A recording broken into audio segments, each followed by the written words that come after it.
दोस्तों नमस्कार। स्वागत है आप सभी का आपके अपने यूट्यूब चैनल मेंस एजुकेशन में। दोस्तों आज के इस वीडियो में हम जानेंगे मध्य प्रदेश सब इंस्पेक्टर भर्ती परीक्षा हिंदी का सेट पेपर जो भर्ती परीक्षा हुई थी 28 अक्टूबर 2017, मतलब कि 2017 में जो पेपर हुआ था वो मैं आज आपको बताने वाला हूँ, डिस्कस करने वाला हूँ। और जनरल हिंदी का पेपर है, इसमें मोस्ट इम्पोर्टेंट जो क्वेश्चन है आप ध्यान रखें अच्छे से।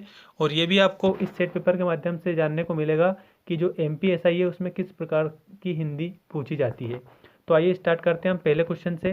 पहला क्वेश्चन है आपका दोस्तों कि इसमें किसको परिभाषित किया गया है। जो ये वाक्य दे रखा है इसमें किसके बारे में कहा गया है ये आपको बताना है। आपके ऑप्शन है व्याख्या, निबंध, भावार्थ और पल्लवन। सबसे पहले आप वाक्य को ध्यानपूर्वक सुनेंगे कि इस वाक्य में बात क्या कही गई है। किसी भी उक्ति, वाक्य, सूक्ति, कहावत, लोकोक्ति आदि के अर्थ को विस्तार से प्रस्तुत किया जाता है। किसमें किसी उक्ति, वाक्य, सूक्ति, कहावत, लोकोक्ति आदि के अर्थ को विस्तार दिया जाता है? व्याख्या में, निबंध में, भावार्थ में या फिर पल्लवन में। तो दोस्तों इसका जो करेक्ट उत्तर हो जाएगा वो होगा हमारा ऑप्शन नंबर 4, पल्लवन में। ठीक है, पल्लवन में क्या होता है, किसी भी उक्ति, वाक्य, सूक्ति, कहावत, लोकोक्ति आदि के अर्थ को विस्तार दिया जाता है। किसको विस्तार दिया जाता है? अर्थ को विस्तार दिया जाता है। ध्यान रखना आप सभी। तो इसका करेक्ट आंसर होगा ऑप्शन नंबर 4, पल्लवन। अगला क्वेश्चन हम डिस्कस करते हैं। अगला क्वेश्चन आपका इस प्रकार है, अपने मुंह मियाँ मिट्ठू बनना। ठीक है, अपने मुंह मियाँ मिट्ठू बनना, इसका अर्थ बताओ। अब ये क्या है? ये मुहावरा है। अपने मुंह मियाँ मिट्ठू बनना मुहावरा है, इसका आपको अर्थ बताना है। आपके ऑप्शन है स्वयं आपकी प्रशंसा करना, स्वयं अपनी प्रशंसा करना, दूसरी की प्रशंसा करना या दूसरों की प्रशंसा करना। तो अपने मुंह मियाँ मिट्टू बनना ये जो मुहावरा है इसका अर्थ होता है स्वयं अपनी प्रशंसा करना। ठीक है, स्वयं अपनी प्रशंसा करना, अपने मुंह मियाँ मिट्टू बनना जैसा होता है। तो इसका आंसर क्या होगा? स्वयं अपनी प्रशंसा करना। अब हम अगले क्वेश्चन की बात करते हैं। अगला क्वेश्चन है, दुर्बोध का विलोम शब्द कौन सा है? ठीक है, दुर्बोध का जो विलोम शब्द है वो कौन सा है? तो उसका करेक्ट आंसर होगा सुबोध। ठीक है, दुर्बोध का विलोम सुबोध होता है। अब हम बात करते हैं अगले क्वेश्चन की, उड़ती चिड़िया पहचानना, इस मुहावरे का अर्थ बताओ। उड़ती चिड़िया पहचानना, इस मुहावरे का सही अर्थ आपको बताना है। आपके ऑप्शन है रहस्य की बात नज़दीक से जान लेना, रहस्य की बात पास से जान लेना, रहस्य की बात दूर से जान लेना या फिर रहस्य की बात दूर से जाने देना।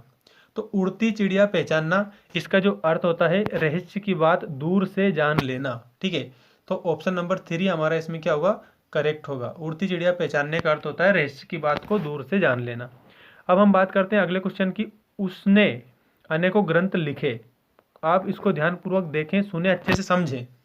उसने अनेकों ग्रंथ लिखे, इस वाक्य का शुद्ध रूप क्या होगा? रीट में भी शुद्धिकरण के से संबंधित जो प्रश्न है वो आने वाले हैं, और जो मध्य प्रदेश शिक्षक भर्ती परीक्षा है उसमें भी शुद्धिकरण से संबंधित प्रश्न आने वाले हैं। तो आप विशेष रूप से आप इनको ध्यान रखें कि उसने अनेकों ग्रंथ लिखे, इसका जो शुद्ध वाक्य है वो कौन सा होगा? आपके ऑप्शन है उसने अनेक ग्रंथ लिखे, उसने अनेक ग्रंथ लिखा, उसने अनेक ग्रंथों लिखे या उसने अनेकों ग्रंथों लिखे। तो इसमें जो गलत है, एक तो ये भी गलत वाक्य, उसने अनेकों ग्रंथों लिखे, उसने अनेक ग्रंथों लिखे ये भी गलत है, उसने अनेक ग्रंथ लिखा ये भी गलत है। ठीक है, अनेक ग्रंथ, तो ग्रंथ क्या है ये आपको ध्यान रखना है।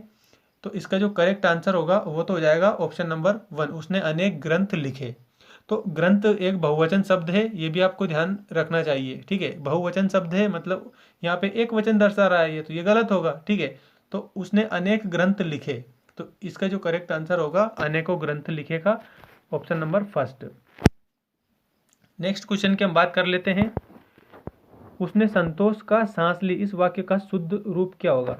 ठीक है, क्वेश्चन को आप ध्यानपूर्वक समझें। उसने संतोष का सांस ली, इसका शुद्ध वाक्य बताना है। ठीक है, उसने संतोष के सांस लिए तो ये भी गलत होगा। उसने संतोष की सांस लिए ये भी गलत होगा।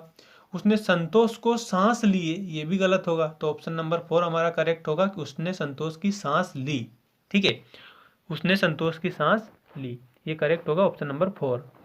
अगला क्वेश्चन है, मुझे बहुत आनंद आती है, वाक्य का शुद्ध रूप बताना है आपको। ठीक है, मुझे बहुत आनंद आती है, वाक्य का शुद्ध रूप क्या होगा? आपके ऑप्शन है मुझे ढेर सारा आनंद आता है, हमें बहुत आनंद आता है, मुझे बहुत आनंद आते हैं या फिर मुझे बहुत आनंद आता है।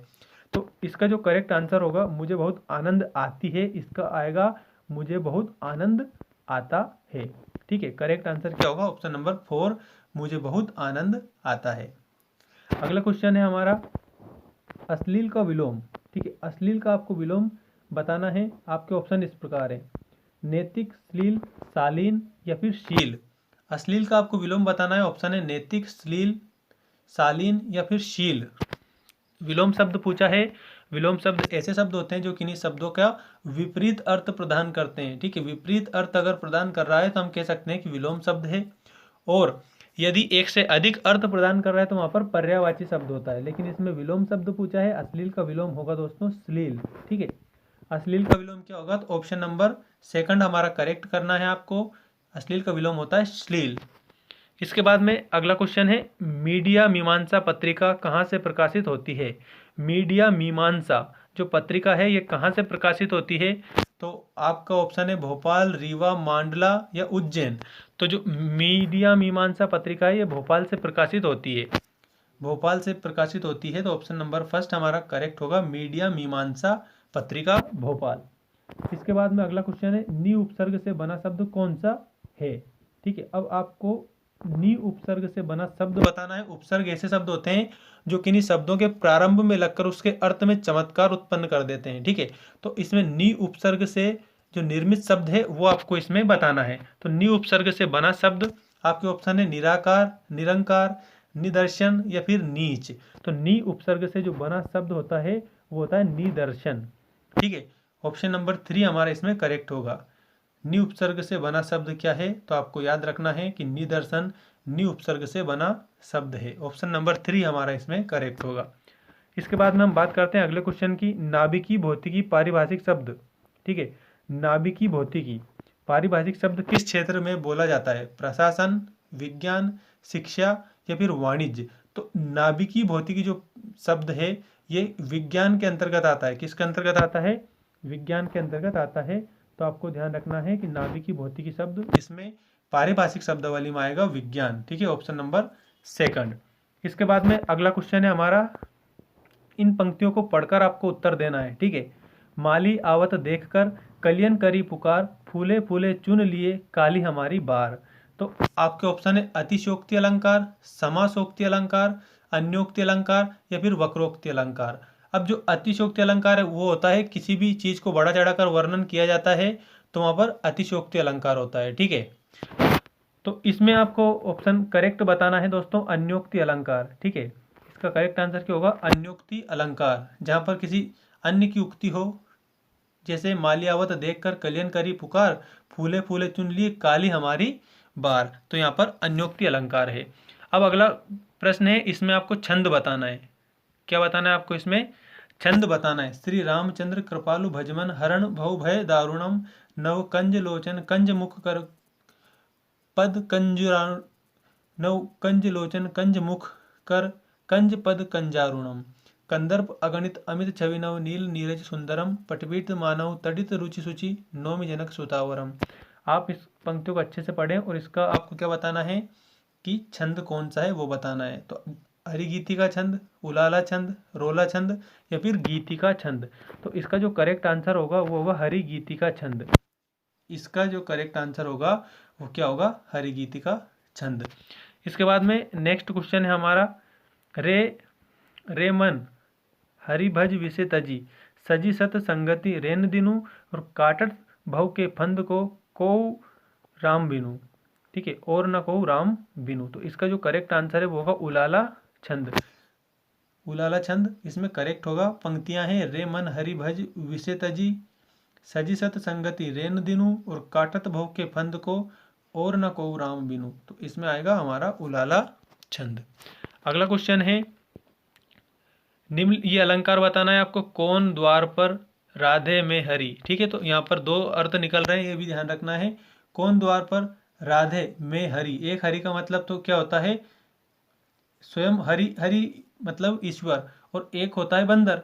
तो क्या वानर का काम यहाँ? तो कौन द्वार पर राधे में हरि, मतलब हरि ने क्या कहा कि राधा मैं हूँ, तो क्या वानर का काम यह? तो राधा ने क्या कहा कि यहाँ पर बंदरों का क्या काम?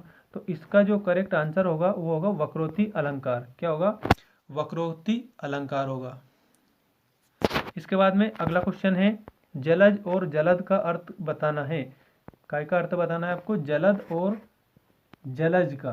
तो जलज और एक जलद, आपके ऑप्शन है कमल और मेंढक, कमल और बादल, कमल और बुढ़ापा, या जला हुआ और बादल। तो जलज और जलद का अर्थ होता है कमल और बादल। ठीक है, क्या होता है? कमल और बादल। जलज मतलब तो होता है कमल और जलद मतलब होता है बादल।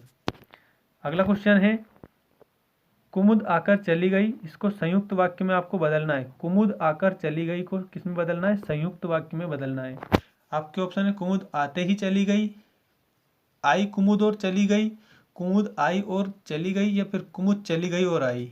तो इसका जो करेक्ट आंसर है वो होगा कुमुद आई और चली गई। क्या आएगा? कुमुद आई और चली गई। ये ऑप्शन नंबर 3, ऑप्शन नंबर 3 हमारा इसमें करेक्ट होगा। इसके बाद में समूह का जो पर्यायवाची, तो समूह का जो पर्यायवाची हो जाएगा समवाय। समूह का पर्यायवाची पूछा है तो समवाय, क्योंकि समूह और समवाय एक ही अर्थ प्रदान कर रहे हैं, एक जैसे शब्द हैं, तो हम कह सकते हैं कि यहाँ पर क्या है? पर्यायवाची शब्द हैं, तो समवाय समूह का पर्यायवाची है।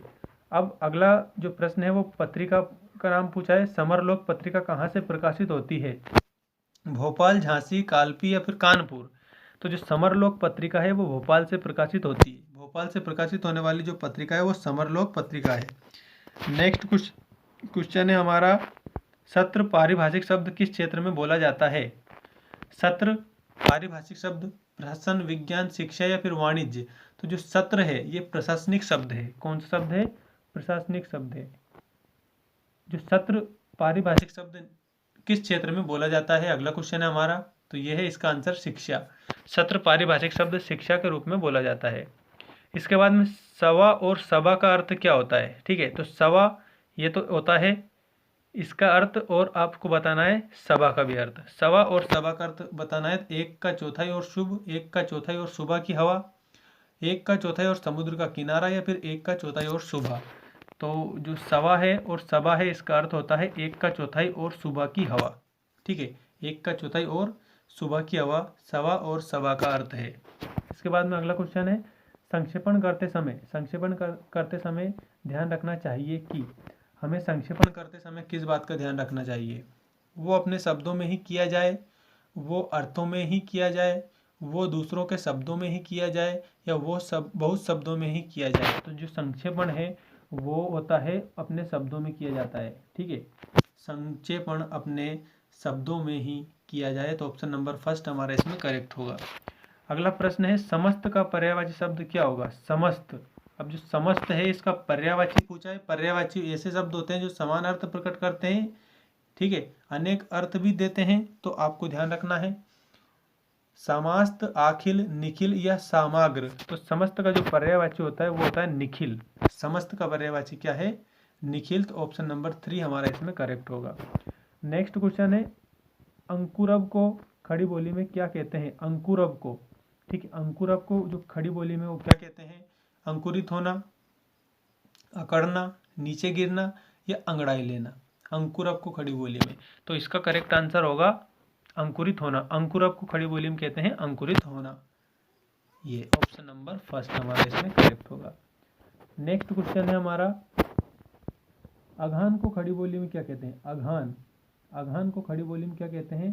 तो इसको कहते हैं जिसका पेट भरा हो। ठीक है, जिसका पेट भरा हो उसे क्या कहेंगे? हम अघान कहेंगे। किसमें? खड़ी बोली में। वन और वन युग्म शब्द बताना है। वन वन युग्म शब्द बताओ। वन वन युग्म शब्द आपको बताना है। विलोम युग्म है, पुनरुक्त है, सार्थक निरर्थक है, या पर्याय है। वन वन, तो आपको याद रखना है